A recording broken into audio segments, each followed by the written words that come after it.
Weekly Wisdom Guest Edition, and I have Bobby Seagull joining me today, so I'm going to add him to the call. I'm really excited for this conversation.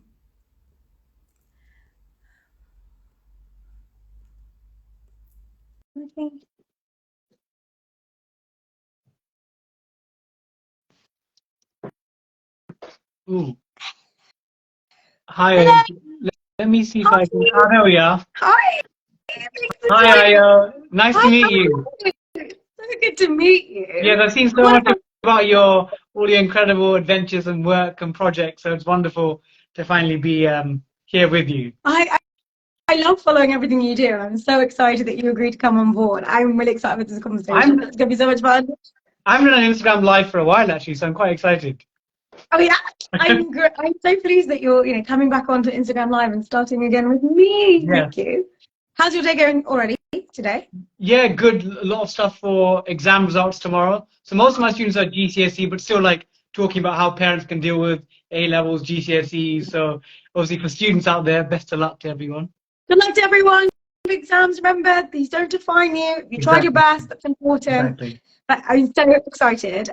Thank you again. I'm glad you're having a good day, and hopefully it's going to get better. Yeah. I can't wait, first of all, just learn more about you, because I've seen you first of all on Netflix. Oh, gosh, and that's very good. And to see Do you see my students though? Pardon? Do you see my students? How cute were my students? Very cute. And they all want you to find love. It's actually really cute. I know. It's really adorable. Or should we ask the question? Have you found love so far? No, I'm still searching for my ex. See, the maths teacher, we're always telling our students, find X. For me, X is my love, so I don't know where it is. I saw that you were doing something about finding love by numbers. What's that about? Yeah, so just trying to use different mathematical techniques. It's on the Netflix show, Indian Matchmaking. Obviously, I didn't discuss that because you look like a super nerd. But there are various optimization tools. And one tool is known as optimal stopping theory. And really, it's like if you're making any decision where you've got to, let's say, make a purchase or settle down with something or pick a pair of shoes, you never know, is it the first pair of shoes or the 6th pair of shoes or the 10th pair of shoes? So roughly, mathematically, so I know listeners don't always love maths, but 1 over e, 1 over the exponential function, gives us 37%. So roughly, you're meant to ignore the first third of any pool you're willing to see. So imagine, let's say, let's go back to dating. So imagine you're willing to date 100 people, yeah? That's the maximum you're willing to date. Okay. 100 people. So the first third, or technically 37%. So the first 37 dates, no matter how amazing they are, imagine like for you, they're like a civil engineer, they love BBC, they love being enthusiastic, all the things, you have to ignore them, the first 37%. Because optimally, not perfectly, optimally, the person after 37 that's better than all the previous ones, in theory, is your optimal, not your perfect match. So if everyone did all their decisions in life, whether it's like looking for a place to rent, buying a pair of shoes, they ignore the first, roughly the third, technically 37%, we'll call it a third, ignore the first third of their pool, they're most likely to have an optimal, doesn't mean perfect, optimal solution. Okay, what optimal when it comes to like your optimum dating? I'm curious about this now. You've got me in this rabbit hole. Yeah.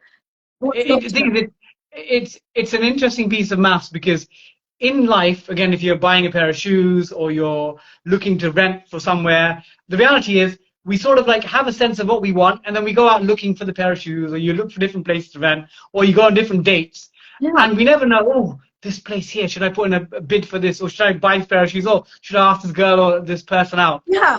And in maths, obviously, you never know, that first pair of shoes or that first house you see or the first ever date you go, they might be the perfect person for you. But we always think, oh, should I go on another date? That's why we keep on going on other dates, looking at other places, looking at other shoes. So again, generally, I think the rule of third is sort of like intuitively sort of works. The rule of third, next time you do something like you're buying a pair of shoes, think of, let's say you're going to go to 10 shops. The first 3 shops, you can't buy from those first 3 shops. Okay, I think I get it now. So basically, you should just stop when you make a decision. Because, of course, we have so many options. Yeah. So it's basically going to have a mathematical guide to know when to, like, okay, calling the search off, this is it. Yeah, 1/3. Rule of 1/3. Yeah. There's a rule of third in engineering too, but I didn't know the math one. This is connected. Maybe it's connected. I love that. I love that. I'm so excited about that. But I can't wait to hear all about you because, first of all, you've had the most unusual start. I mean, like everyone knows you from Yeah. TV. You've been on dancing shows. You're so cool, and you like the most Thank you. like You're, eclectic things. you're flattering me a lot. I don't really blush, but I am blushing. You're so cool. I'm so pleased I get to chat to you. But like, it's so cool. Like, you're so cool. But like, you started off like full on serious, working for Lehman Brothers as an Mhm. investment banker, and now you're like this cool, entertaining guy and math teacher. Like, where from where to where? How did that journey work? Because that Yeah. just feels like a To be two honest, extreme. to be honest, it doesn't. Tell me Yeah. about it. I guess if I look back at IO, it doesn't really make sense because if people met me in my 20s, albeit I've actually cut my hair recently. So I Oh yeah. used to, so when I worked in banking in the city for all my 20s, I used to have a skinhead. No. It made me look tougher because if you work in a city job and you want to exude like, yeah, I mean business, I want to make money. I smile a lot, and to be honest, you got gorgeous smiles. So you smile a lot as Yeah, well. you got But me. sometimes in business, I mistakenly thought, oh, actually, I need to look like, mean the part. So I cut all my hair off. So all my 20s are no hair, and in my 30s, when I became a teacher, we'll come back to my banking in a second. I grew my hair out and had a beard. But after the last day of school term, I cut all my hair off. So for about a couple of weeks, I was completely bald again. So I still wear a baseball cap, but it's growing back, and I got it shaped up yesterday. Did But you it's do now it short hair. today? Yeah, so I'm gonna it's take now back to my probably old link style in your hair. head just for Wednesday weekly wisdom. I know hairstyles and optimal stopping. So you're right. So after uni, my first job was in investment banking. So I was a Yeah. trader at Lehman Brothers. And again, it's a sort of like conventional path. If you've done maths and economics at university, the numerate type degrees, being a trader, obviously it's a well-paid profession. I think I really enjoyed my job. I loved it. Although Lehman Brothers itself as a choice of bank was not the best one. If anyone's heard of, there's a film called The Big Short. I've And that's watched that. yeah. Yeah. So when I was in my internship, so I traded equities. In my internship, I traded collateralized debt obligations. So these are like toxic assets. If anyone's ever watched the film, a lot of people probably watch Barbie. Well, you know what Barbie is. Margot Robbie is in Barbie and in a film where she explains like Bob. yeah, that is like she actually. I've actually told my mum watch that scene to understand part of what I did. So Margot Robbie is a great explainer for financial products, well, dodgy financial products. So then Lehman Brothers, obviously, if anyone knows the story, 15th of September 2008, they collapsed, and obviously I'm like, oh my god, my early 20s, had my dream job. I did a sideways shift, worked for a Japanese bank as a trader, Nomura, and then I made almost a little switcheroo. I moved to PwC and I qualified as a chartered accountant. My parents are originally from India, moved to London in the late 70s, and Indian families. But can I ask where you're Nigerian, Ghanaian? Nigerian. We're similar. Doctor, lawyer, Yeah. engineer. Well, we do banking, but it's doctor, lawyer, engineer. All the other things, they want us to be qualified, our parents. So my dad is very happy I got a qualification as a chartered accountant. But you're a chartered civil engineer as well, aren't you? Yeah. So yeah, African parents, Asian parents, they love the We're the chartered. same. Yeah. So I did that, and then okay, there's two parts of the story. So in my early 20s, I'd set up a social enterprise with a couple of friends from Oxford that supported sixth form students applying to university, and I did that most weekends. So I knew Because that. that was your journey to university, right? Yeah. Like, So I was. We'll go back and talk about that later. Yeah, we Talk will about do. that later. We will do. So I was very passionate about supporting young people getting to university. So when I was 30, I took a sabbatical at PwC, and normally people do the sexy sabbatical. What they do is they go to Johannesburg, Sydney, New York, whereas I saw that the sign-up list for teaching and training was empty pretty much, the virtual sign-up list. So I actually signed up to become a tutor to new graduates. And honestly, I love the teaching so much. Like I found actually, I quite enjoyed the Excel spreadsheets. You know, I'm a nerd. I enjoyed Excel spreadsheets. I actually enjoy talking to people a lot more. So then at the age of 30, I decided to change careers, go and do my teacher training master's doctorate into education. Obviously, that's the next part of my journey. So yeah, all of my 20s was in banking and accounting. And then overnight, do the sabbatical, learn everything new, and start a new journey. Yeah, and I think What made you feel so brave to do that? Because I mean, like, so many people, when they've done something, it's like that sunk cost fallacy. Like, you don't do something new because you're like, this is what I've done, and I studied and got to uni to study this, and now I'm a chartered accountant. How did you do that? What made you feel so confident to make that shift? to be honest, I would say, looking back, now as an older adult. I went, oh my God, Bobby, why are you so gutsy doing that? So I don't know if I would have the guts to do that now. Change again. It requires a bit of considered foolishness because it's a bit foolish to give up a really well-paid career, but it's considered because you're taking a risk. You think, oh, actually, I could make a difference, and also it's about finding. I always think if you find something that you're passionate about and you're good at, eventually, like yeah, you get income, you'll do well, you flourish. But it's about finding things that really drive you. And again, I think our parents' generation, they joined a career when they were 18, 21, and that was it for the next 30, 40, 50 years. But even you're like yourself, you're an engineer, now you're a broadcaster. I saw you doing the newspaper reviews recently. So I think nowadays, our generation needs to be more adaptable at doing different things. Almost like portfolio career, but yeah, doing different things. And again, when I was 30, I thought actually, I've done finance, I really enjoyed it, but actually, I think I can throw my energy into education and teaching. So I didn't exactly know what to expect, but I thought, yeah, I'll chuck myself in the deep end. Do you think you found your passion, or is it your passion for now? The thing is, my passion is education. So even when I do my telly stuff, or when we did one of the shows we mentioned later on was earlier and was the real dirty dancing. Yeah, When you saw me, my dancing was my dancing was a bit dodgy. But even on that show, I always found like I like explaining things. So one scene, so Keith Lemon was the host, along with Ashley Roberts and the Pussycat Dolls, which is pretty cool. Like, oh my God, I get to meet some very cool people. But then one of the scenes was we were trying to do hula hooping to learn how we can learn to shake our hips in a better dancing fashion. And I found just applying, I was actually very good at hula hoop shaking because I was talking about it's about just creating momentum and explaining basic bits of maths. To people. So again, the explanation of concepts, even if I do like the real dirty dancing, when I did Hunted, any show I do, I try to explain things. So I think that's who I am, a teacher stroke explainer. Oh, so you actually found the heart of what your thing is. Like, I like to call it like your spark thing. I love it when people have that thing that they're just like really good at, and they're kind of like, it makes them really excited and they're super enthusiastic about it. But no one else is half as enthusiastic about it as them because it's their thing.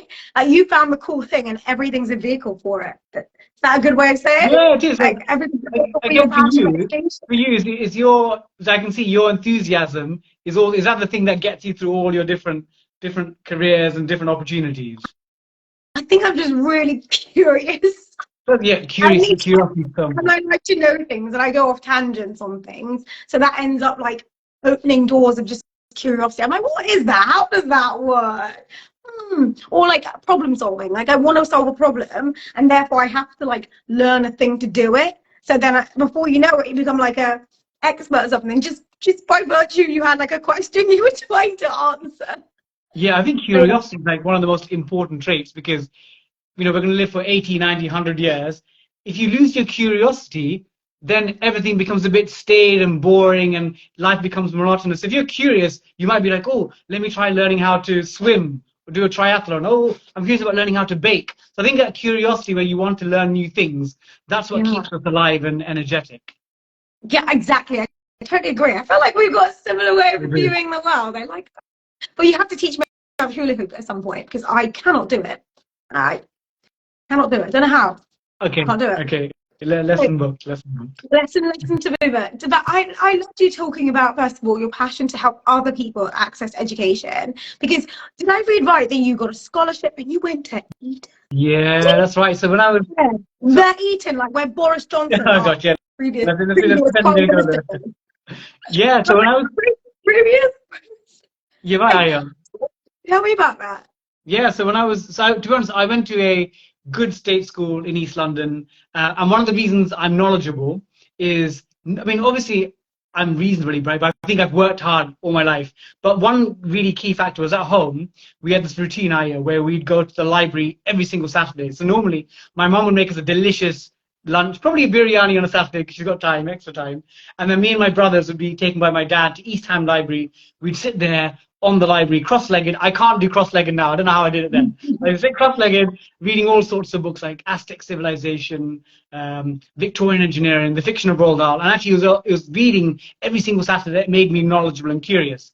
And then when I was 16, 15, 16, at my state school, St. Bonaventure's, which was a very good state school. In fact, I would say, so I'm ethnically obviously Indian, grew up in Britain, but I'm like sort of Nigerian as well, and Ghanaian, because a lot of students in my school were Nigerian and Ghanaian. So we've got a Nigeria Super Eagles shirt. So when England played Nigeria in the World Cup recently. I was a bit Yeah. torn. Obviously, Don't I'm you the just goal lionesses, but it's a hard one because I'm the goal lionesses. But if Nigeria won, I'd be like, yep, got my Super Eagles shirt ready. um, so I think, yeah, around that time, I found an ad in a newspaper. I think it was a Times Mm, newspaper that said, "Are you a bright boy? Are you from a state school? Would you like a yeah. 2-year life transfer experience?" And then I applied to Eton, went for the interviews, opened it, and I got a scholarship. And it's like, wow. And I tell you, my first day was really funny. When I turned up there, so I thought like being cool was like wearing like Adidas, Reebok, Nike, which is what cool kids in East London. So my first day I had like a baseball cap, Nike top, Reebok Classics, and all the kids were like, who is this guy turning up? So I looked, yeah, I learned to like moderate my style, but yeah, it was an incredible experience. What was the highlight of that? Because like I just imagining it's quite different, I think, from living in East London and going to Eton. I've seen a documentary about Eton, but like that's like I'm like 360, I'm assuming. What was it like? What was the highlight? Did you enjoy it? Yeah, so to be honest, I would say that obviously as adults, we've got different perspectives. We think about some of the political leaders who've maybe not been so great nationally. But as a 16-year-old, I went like really enthusiastically, thinking that's a great opportunity to embed myself in a place. Also, boarding is quite cool. It's a bit like before Harry Potter, getting to experience that world. Oh, yeah. And I'm trying to think. So, like back then, I remember one of the first things, like, the first moments I found it very surreal was like we're having a inter-house football match, and then Prince Harry's in the opposition team. And I'm like, that's Prince Harry there. And Oh my I'm God. right back. He's left midfield, so we're tussling against each other. And it's like a surreal where you're like, oh, one day I'm in a council estate, and next day I'm playing football against Prince Harry. It's like, wow, it was a surreal. But I think like one of the things I really taught me was that it sort of comparing my students and my friends in my state school to Eton, it Mm, isn't necessarily there any attitude or brightness that's different. It's more, I think, it's expectation and the network that mm. allows you to flourish. Again, one of the reasons why I'm an educator and I'm really passionate about giving opportunity to everyone is I really think that every single person can make a difference, can contribute, but just about making sure the opportunities are given to them. Oh, I totally agree. That's brilliant. It's a bit like a self-fulfilling prophecy, right? I was obsessed with that when you first learned social studies. I was like, this is so cool. It's true. Because if you think someone can do more, then they can do more. But if you think they can't, then they can't. So you are basically that teacher giving people the resilience factor to go and achieve. Yeah, So from there, you then go to Oxford. You go study like Oxbridge. Like, what was that experience as well? Like now you're at the top university. If you've got parents like mine, I bet they were like, Bobby, you've done it. yeah. So like in my family, IO, so all four of us went to Oxbridge from a council estate, and three of us got scholarships to Eton. Only Davy didn't get into Eton, but Davy actually, I think, is the brightest. He's the eldest of us. So sadly, he was knocked over by a car when he was two and a half. So education was much more like he actually didn't go to a normal school till he was 14. But then he went to a special school in the 90s. He got burned down, so he was forced to go to a normal state school. And he was initially like set 9, then suddenly started moving up 8, 7, 6, 5, got to top set. Um, Came like top 5 in the country in maths and computer science, and then got into Cambridge. So we thought in our family, if Davy, who's like not had a proper education until 14, is doing that, we've got no excuse. I mean, it put pressure on us a little bit. Yeah, but it meant all of us realized actually we can achieve. Obviously, again, as an educator, as a teacher, university not necessarily for everyone, and you don't have to go to the top universities, but I just think everyone can achieve a lot more than they think they're capable of. I love that. Is that something that you tell your students all the time? Yeah, I think it's like telling them to find out like what is their spark, what is their passion. I always tell them work hard in whatever you choose to do, whether you want to run a hair salon or be a plumber or be a writer or be a social media, whatever it is, put in hard work into whatever you choose to do. That it's so valid because actually I think if you do the thing that you love and then you do it well, I just think it's going to be hard to compete with you. And to be fair, it's really not about competing. It's about competing with yourself. Exactly. So I really That love. used to be my motto on my phone. It used to say, "Be the best version of yourself." My old phone, I not my love new. that too. Yeah. I always think I'm trying to be my future self, and I'm really Ooh, grateful for my past self. yeah, Do you have any yeah. particular wisdoms that really help you stay motivated? Because one question I want to Ooh. ask you after this is what your life looks like, because I know you do so many different things.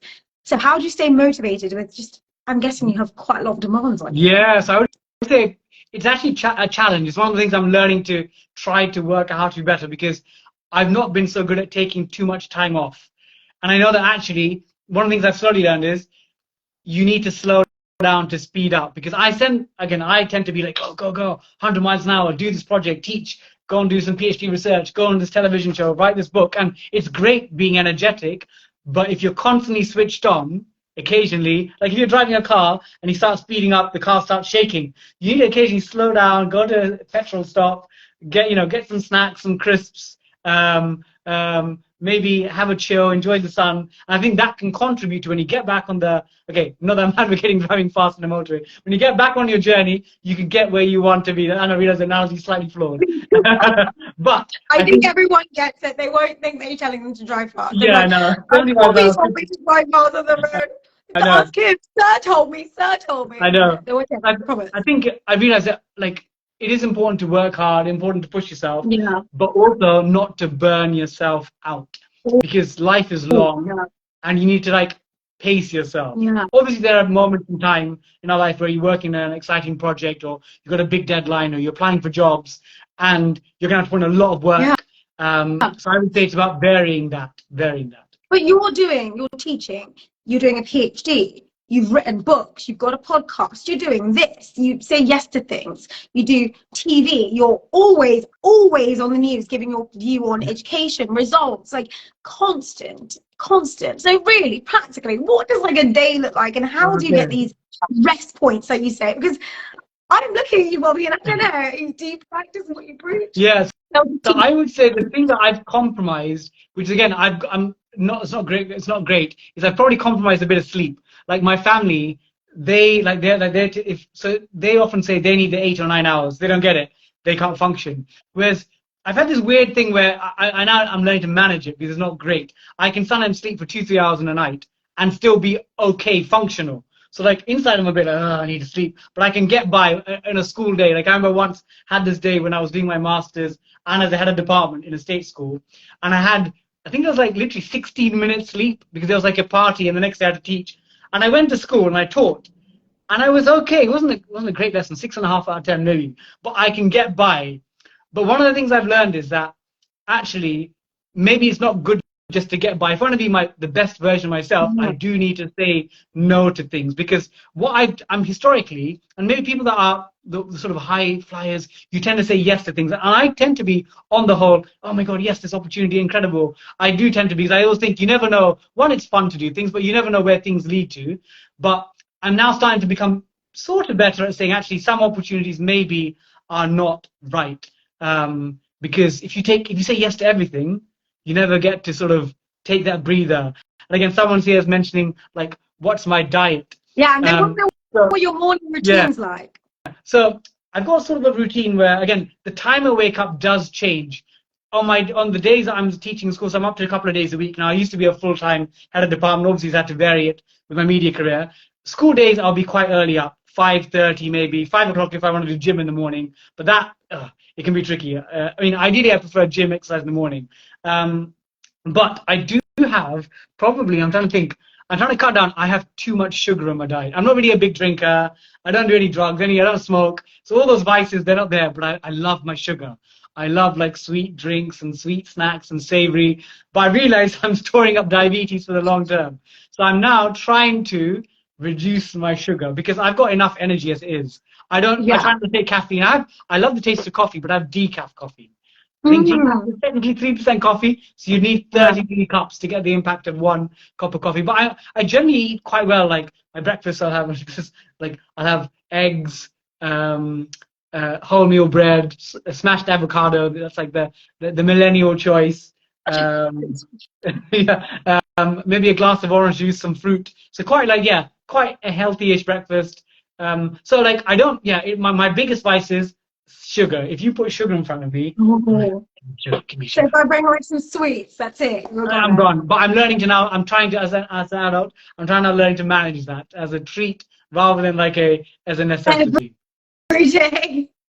So what are the things that are exciting you the most? Because I know they're working on lots of things, and I know you have other things in the pipeline, I'm sure. But what are the things that's getting you really excited? That you're like, yes, I'm really happy to be. That's why I'm saying yes to this, because it's like a hell yes. So I'm trying to think. Like, obviously, I do a variety of things. Again, I love my teaching. I love my research work. I love the media appearances. To be honest, like, growing up as a child, I loved watching television. my family, we had this routine where we'd watch all sorts of things, like from Blue Peter to Neighbours, which I know was on Channel 5 but moved eventually, EastEnders, documentaries, a lot of sports. So I grew up absorbing television. So that's why the chance to work in the media and television, although media is changing. When I was growing up, there was no such thing as social media, Instagram. There's no way that people could connect on Instagram Live. So it is changing, but I love the idea of working on more television. Like I was like a guest, not a guest, I was a expert on a Channel 4 game show, 30 episodes in lockdown. So I'd love to do more of the things like game shows. I don't know, to be honest, like if you ask me what's my ultimate dream, I'm not really sure. It's like I enjoy the variety. Maybe it's like variety is the spice of life. I love the different things I do. And if I did just one thing, like if I was just in banking or just in teaching or just in research or just in TV, I might get not bored, but maybe I'll be itching for something else. So I think that variety is what, yeah. Like, you get that variety as well, don't you? So how do you find like you do so many different things as well? Yeah, but I mean, I've always been like that since I was a kid. I didn't really know anything different. I've been the kid who's at school and like running like, oh, I want to do this thing, charity thing with my mom, and I'll be doing things on the weekend and things like that, or helping like someone who's elected to support them in their campaign. So it's all I know. Do like loads of things at once. Yeah, I think I think I'm very similar. Yeah, I think I'm very similar. Although my one passion and project, someone mentioned I'm a West Ham fan. That's okay. I'm a compassionate West Ham fan. Who's your club? Okay, I used to be Arsenal, but I'm like a fake fan because there was that diabolical game against Manchester United. I was like a teenager, and we lost like 8-3. 8-2. Yeah, do you remember? Yes. I cried, and after that, I was like, never again, never again. It was embarrassing. Yeah, football is a strange thing. I know, I was embarrassed. Well, actually, my friend who we were watching at their house has just joined the live now. I remember like being so upset, like, oh my god, it's my team. But I guess that's part of growing up, you know, being able to take the wins and the losses of your team. But West Ham is all right? And I know that you go with your brothers, and you also do a lot of stuff for charity. Can you tell us about that? Yeah. So my charity work tends to be split with, let me go through the different charities and why they're important to me. So actually one is West Ham. So I'm an ambassador for the club.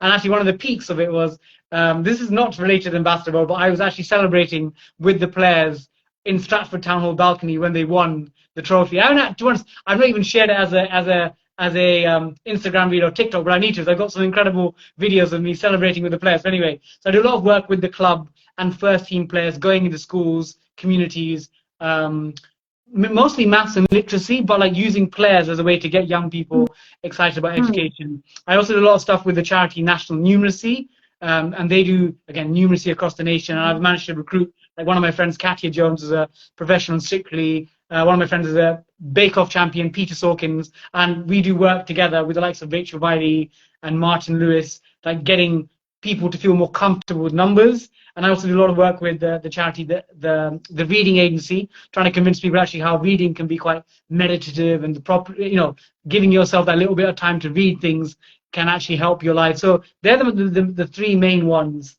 But I actually spend a lot of time. I reckon probably 6 to 7 weeks doing charity work, which to be honest, like commercially doesn't, oh my god, like if I had a business manager, they'd be like, oh, Bobby, you're doing too much of this. But like the things that I really feel as if they really tie into who I am. Like the education, the reading, using sports as a power to get people passionate about the education world. I love that. I think you're just living a life that's fully aligned with your values, and I'm all about that. But how did you figure out the things that are important to you? Because I'm guessing like you didn't just always know this is how you're going to live life, this is what you're about. Like, what was that like, even just unraveling, becoming you? Yeah, it's almost like, I would say with everyone, it's an evolution. So when I start, again, I'll go back to University Challenge. So when University Challenge happened, the media were like, oh, this guy's, I remember the BBC did a tweet saying, so I went viral in my second match. So hashtag Seagull was, again, Twitter was more popular, or X as it's now known. I was trending, #1 trending on Twitter overnight. And then the BBC did a tweet themselves saying, is this the happiest contestant of all time? And They said another tweet the following morning saying everyone fell in love with Bobby Seagull last night, and I was like, and my students were like, "Oh, sir, you're everywhere on social media," and I think it was my enthusiasm. So when I was interviewed slowly over the months coming up over the series, I would often Yeah. pivot the interview. Obviously, like I think in the reality of media and reality TV, often people get their 15 minutes of like fame, as it were. But I often use those interviews to talk about education and why I'm knowledgeable. So again, I talked about my story about how I became knowledgeable through libraries. I talked about Yeah. my passion for numbers and maths. So I think I used media opportunities to not just talk about myself, because obviously the interviewer wants to talk about, oh, what's it like being on Universe Challenge? What's it like going viral? Of course, they're cool things, but I use it to pivot to talk about things that are bigger, more important. And I think that's what's probably given me longevity, because University Challenge as a game show has been on since 1962, and every year there's a couple of people that stand out for like knowledge and enthusiasm and maybe being a bit strange, whatever combination of reasons. But often the reality is they're there, and then the next year the new contestants. But I've sort of like I think that was we're now 2023. I finished University Challenge 6 years ago. Yeah, I'm still here as a media presence because I've got real like a real message about education and Yeah. learning and maths and then with that, you do the things like the dirty dancing and Indian Yeah. matchmaking and hunting, I all the love other things. Seagull going around Britain. Like, Yeah, I love that. Will yeah. there be So more of I think that? I'm really curious. Is there going to be more of that? we hope so. It's a bit so. We did 2 seasons, and we also did a radio show on BBC. We did a quiz book, and we did antiques. So the most recent outing was we did Celebrity Antiques Road Trip over Christmas in December. So Eric is based in Canada. So we're hoping to do more, but it's one of the things, the telly world, this is again, one of the things I've learned recently is that social media, Instagram, YouTube, a lot of the broadcasters are thinking more about finding people from that world, because that's my students, they don't really watch telly as much. They'll be like on Instagram and TikTok and Yeah. YouTube. Do they switch on BBC and ITV occasionally? Live sports really popular. Maybe things are like big dramas, but they're not as popular as they used to be in terms of media consumption. So it's trying to find ways of merging the old world with the new world. Again, like Instagram lives and stuff. So yeah, watch this space. But I'm hoping to do more stuff with Eric Monk. I'm hoping to see more of that. I loved it. So fingers crossed. Thank you. That's amazing. But the key thing that I love to get from having this conversation is just wisdoms that you want to share with people. And just knowing how knowledgeable you are and all the books you've read, like what would you tell people if you were going to share like 3 knowledges, like 3 wisdoms that you gained in your life? There's one thing that I've written. It's actually it's on a piece of paper on my desk, and I think it was something along the lines of, if you make a mistake once, it's okay, but if you make it twice and 3 times and 4 times, it's a decision. So this could be as simple as, like there are times where you're watching something on Netflix and you fall asleep on the sofa and you wake up, oh my god, it's 3 o'clock in the morning, and you fall asleep. It happens to all of us. Once or twice, fine. Yeah, it's an accident. But if you do it every week, 3 or 4 times a week, you are choosing to fall asleep. And it happens to me. Again, you talk about my vices. One of my vices is watching something on Netflix. I'm like, oh, nighttime, it's midnight, I've had a hard day, I deserve to watch something for myself, my me time, and I'll fall asleep on the sofa. And you can see it as like a mistake, but actually if you do it again and again every single week, you are choosing to have that as, so again, it's almost like being accountable to yourself. I know. So like for me, I found the phases where I will watch Netflix at night at midnight because I feel like, oh, I've had a really long day, I deserve, and then I'll watch till 2 o'clock, and then I'll fall asleep on the sofa till 4 o'clock, and I can't say, oh, that was a bad day. If I've done it before last week, it's a decision. So I'm learning to take accountability. So I think that's the one thing. Take accountability for mistakes. Love that. I love that. That makes so much sense. And there's science behind it, isn't it? The thing you repeat like becomes a whole really rigid neural pathway. So you're actually like fully sending it. It's like neuroplasticity. Yeah. Our brains, people don't realize that we can keep, no matter what age you are, we can keep learning, we can keep developing, we can change ourselves. So if you can develop amazing good habits, but you can also develop really bad habits. Like again, my sugar eating, my Netflix binging. So I'm learning to so when I make these decisions, I can't blame other people. Obviously, sometimes there are other external circumstances, but I think we are the masters of our own ship. So within our spheres, like again, what time you wake up, what time you sleep, what you eat, we can try and control those things. And if we keep falling asleep at 2 o'clock in the morning, that's our decision. Like ultimately, again, Yeah. people with families, etc. It's different, I understand. But if you're like by yourself or you're living with a partner, you can control those factors. You can. You have to tell us two more wisdoms. Two more wisdoms. I know you have loads. So I'm not letting you off the hook. Yeah, no. I'm trying to think. Actually, can I refer back to one of the previous ones Yeah, that we yeah, said? yeah. Because that would be, it's the one that used to be, in fact, it used to be engraved on the back of my iPod Shuffle. And it was the be the best version of yourself. Annoyingly, I left it in a taxi one day and I lost the iPod. I know someone out there got it. I hope they're benefiting. But it said be the best version of yourself. And I think, Ayo, in this modern world, we know through social media, the reality is most people curate, the best bits of our lives, the highlights. Like, you're rarely going to see me like crying to West Ham losing. Oh my God, West Ham lost. I I'm not going thought to if my team lost, I'd be snot bubbles on the internet. Yeah, I'm not going to be posting that. I post the victories, like, hey, West Ham won. When West Ham lose, you see me quiet. But so obviously, in the reality of social media, we do see a curation of people's best bits. That's But true. I think for ourselves, we should try to be the best version of ourselves. And again, that could be finding your passion. It could be optimizing small things in your life, again, like your sleep or your overeating or overindulgence. But like whatever you are, try not to compare yourself to others, because other people are at other stages of their journey. Because again, sometimes we'll see someone and you're like, oh my God, it's incredible what they do. They're at a different stage of their life, different part of their journey. Try to learn from it, try to be inspired, but just like don't try to, what is it? Comparativitis. Don't feel like, oh my God, everyone's doing amazing stuff. I'm just here sitting at home doing my tidying or my laundry. Like, yeah, try not to compare yourself to others. That almost like be the best version of yourself. I love that. Be the best version of yourself. And what would be your final piece of advice? Like, so Third one. So this one is, I think this is almost like the overriding thing. In life, if you can be any one thing, be kind. Because genuinely, being kindness changes the world. Because if you're kind to others, share a smile, are helpful to others, it comes back to you.